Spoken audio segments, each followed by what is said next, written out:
since I invited you here to join me for a few words about the Christmas story. But I thought it was appropriate here on the 6th day of Christmas to ask you to join me here in front of the Christmas tree to talk about another part of the Christmas story that we don't often hear about.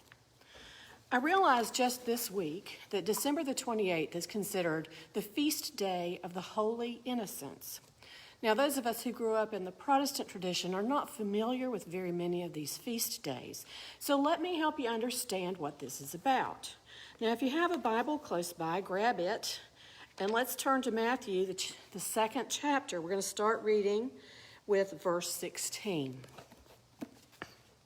When Herod saw that he had been tricked by the wise men, he was infuriated. And he sent and killed all the children in and around Bethlehem who were 2 years old or under, according to the time that he had learned from the wise men. Then was fulfilled what had been spoken through the prophet Jeremiah. A voice was heard in Ramah, wailing and loud lamentation, Rachel weeping for her children. She refused to be consoled because they are no more. The feast day of the Holy Innocents commemorates the lives of these children who were murdered by King Herod. They are considered by the Catholic Church to be the very first martyrs. We see that it seems a little bit harsh that Herod would kill all of these children. But this is totally in keeping with Herod's character, because Herod was terribly afraid of losing his power within Palestine. In fact, he had already executed a wife that he loved, along with 2 of his sons, because he was afraid that they would usurp his power. This is totally in keeping with how he behaved. He was a brutal man. Some scholars debate whether this event really happened or if it was a myth. Honestly, it doesn't matter whether it's a myth or it really happened. The Bible was never intended to be a history book. It's a spiritual book. So what we find out and what we learn from this is the most important point, not whether it happened or not. If you remember, Charles Dickens in A Tale of Two Cities started by saying it was the best of times, it was the worst of times. And certainly our lives are an amalgam of the best and the worst of times. Each year, especially these last few years, people I have heard and people I know have said that they're so glad to move on to the next year. I've been guilty of saying the same thing myself. And that's okay, except that when we take the old year and we close the book on it and we put it up on the shelf, we've not only closed off the bad that has happened during that year, but we're also closing off the good. And why would we want to forget the good?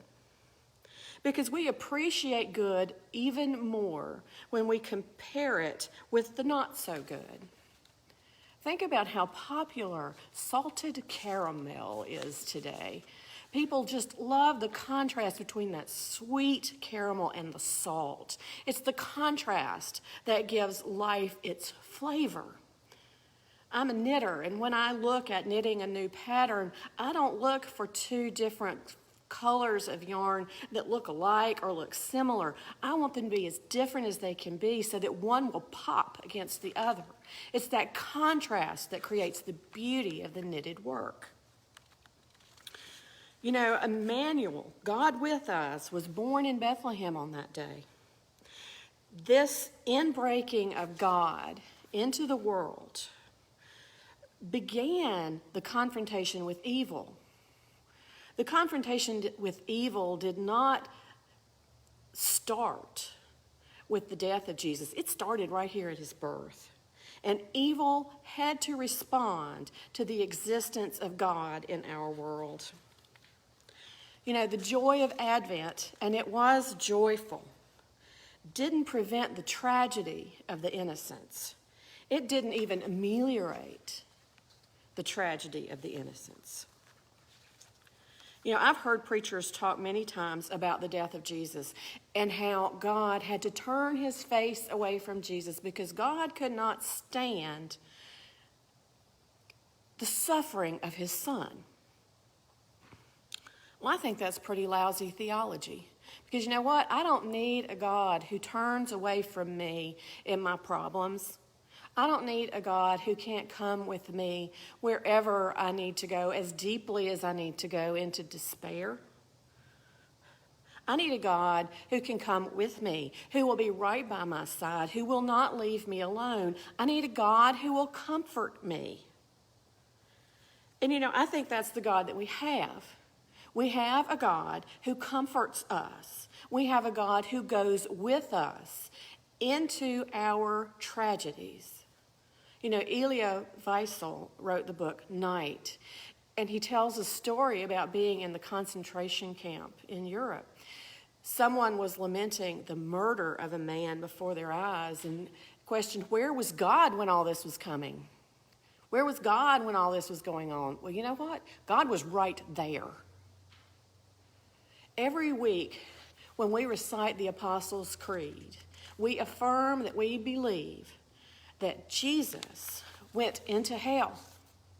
It is biblical that Jesus descended into hell. Well, certainly, if we have a God who can go to hell and come back, we have a God who can penetrate the depths of our suffering as well as the heights of our joy. As we approach this new year, let's talk about all the joyful things that happened. I know of new babies that have been born, the greatest of joys. Indeed, there are some who have died, but there are so many wonderful things that have happened, and we don't want to turn our backs on those.